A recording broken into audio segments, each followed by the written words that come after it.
Dubai শহরের প্রাণকেন্দ্রে অবস্থিত Burj Khalifa একটি মানবিক উচ্চাকাঙ্ক্ষার প্রতীক এবং এক আইকনিক স্থাপত্য নিদর্শন।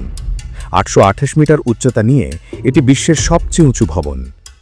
অফিস, আবাসিক ইউনিট, হোটেল এবং পর্যটকদের জন্য আকর্ষণীয় নানা স্থানের আবাসস্থল এই ভবনটি আধুনিক স্থাপত্যের এক অপূর্ব উদাহরণ।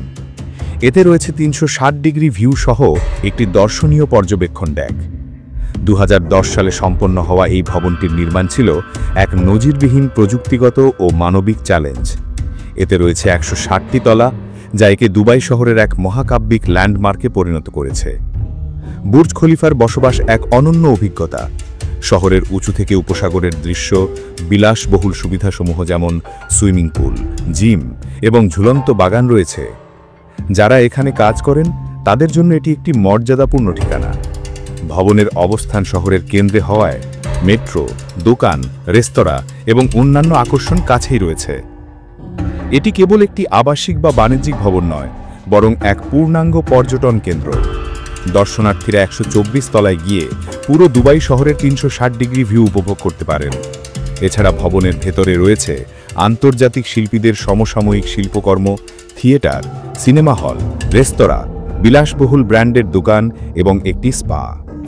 বুর্জ খলিফা নির্মাণ প্রকল্প শুরু হয় ২০০৪ সালে দুবাইকে বিশ্বের এক অগ্রগণ্য শহর হিসেবে প্রতিষ্ঠিত করার উদ্দেশ্যে।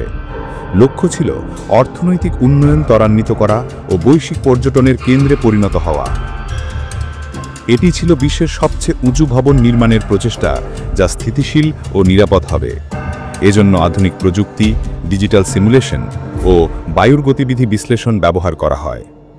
এই বিশাল প্রকল্পের নেতৃত্বে ছিল ইমার প্রপার্টিজ এবং স্থপতি হিসেবে দায়িত্ব পালন করেন অ্যাড্রিয়ান স্মিথ, যিনি উইলিস টাওয়ার সহ উঁচু ভবন নির্মাণে পূর্ব অভিজ্ঞতা অর্জন করেছিলেন।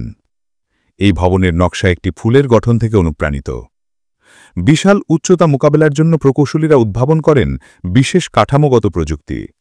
ডিজিটাল সিমুলেশন, বায়ুপ্রবাহ বিশ্লেষণ, মাটির গঠন ও আবহাওয়ার উপর গবেষণা চালানো হয় ভবনের নিরাপত্তা নিশ্চিত করতে। ৫০ মিটার গভীরতায় ১৯২টি কংক্রিট ও স্টিল পাইল বসানো হয়। হাই প্রেশার কংক্রিট পাম্পের মাধ্যমে মূল কোর ও তলা তৈরি হয়।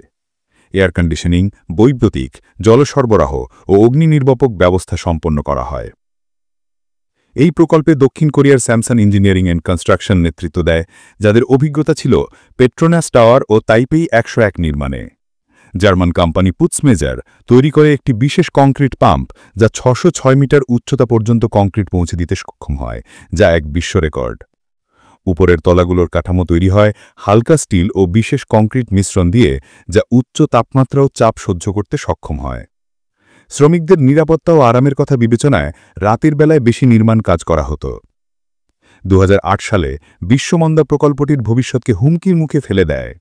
বহু বিনিয়োগকারী সরে যায় এবং ঋণ পাওয়া কঠিন হয়ে পড়ে। নির্মাণ সাময়িকভাবে বন্ধ হয়ে যায়। সেই সময় অনেক রিয়েল এস্টেট ক্রেতা সিদ্ধান্ত স্থগিত করেন, ফলে বিক্রিও কমে যায়। তবুও সরকার ও নতুন বিনিয়োগকারীদের সহায়তায় প্রকল্প এগিয়ে চলে। পরিকল্পনার দৃঢ়তা এবং দলে থাকা প্রকৌশলীদের অটল মনোভাবের ফলে শেষ পর্যন্ত ভবনটি সম্পন্ন হয়। বুর্জ খলিফা দুবাইয়ের অর্থনীতি ও সংস্কৃতিতে গভীর প্রভাব ফেলেছে। এটি প্রতিনিয়ত বিপুল সংখ্যক পর্যটককে আকর্ষণ করে, যার ফলে শহরের হোটেল, দোকান এবং অন্যান্য খাতে আয় বাড়ে। এটি বিশ্বের নামকরা কোম্পানির অফিসের ঠিকানাও হয়ে উঠেছে। তবে এর প্রভাব শুধু অর্থনৈতিক নয়, এটি দুবাই শহরের অগ্রগতিরও প্রতীক। এটি দেখায় যে একটি সাহসী দৃষ্টিভঙ্গি ও কঠোর পরিশ্রম দিয়ে কিভাবে অসম্ভবকে সম্ভব করা যায়। বুর্জ খলিফা আধুনিক প্রকৌশল ও স্থাপত্যের এক স্মরণীয় নিদর্শন। এর নির্মাণ ছিল এক যুগান্তকারী মুহূর্ত এবং ভবিষ্যতের প্রকল্পগুলোর জন্য এক উৎসাহদায়ক উদাহরণ। এটি কেবল একটি আবাসিক বা বাণিজ্যিক ভবন নয়, বরং এক পূর্ণাঙ্গ পর্যটন কেন্দ্র। ভবিষ্যতেও এটি স্থাপত্য শিল্প, টেকসই ডিজাইন ও সৃজনশীলতার অনুপ্রেরণা দিতে থাকবে।